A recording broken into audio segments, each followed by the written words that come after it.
کچھ نوجوانوں نے گھروں میں بلی رکھی ہوتی ہے، گھوڑا رکھا ہوتا ہے، جانور رکھے ہوتے ہیں، ان کی پوری توجہ انہماک ہم دیکھتے تھے دیہاتوں میں کہ بزرگ اگر کہیں چلے جاتے تھے سفر پہ تو وہاں سے بھی پیغام بھیجتے تھے کہ گائے کو چارہ ڈالا کہ نہیں، بھینس کو نکالا کہ نہیں، تم نے باڑے سے دھوپ چھاؤں کا خیال کیا کہ نہیں.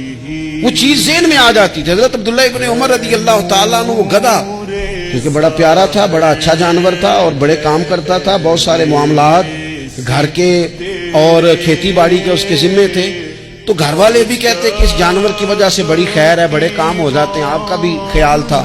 حضرت عبداللہ ابن عمر ایک دن گھوڑے سے نیچے اترے یا اس گدھے سے نیچے اترے تو خادم کو بلا کے کہنے لگے اسے لے جاؤ اور بیچ کے پیسے اللہ کے راستے میں خیرات کر دو.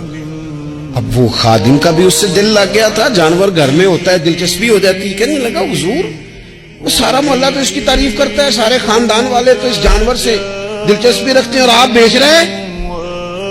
آپ فرمانے لگے جس طرح سب کا دل اس کی طرف ہے نا کہ اچھا جانور ہے، میرا بھی ہو گیا ہے، لیکن میں اپنے دل کو سوائے رب اور رسول کے کسی اور طرف ہوتا دیکھ نہیں سکتا.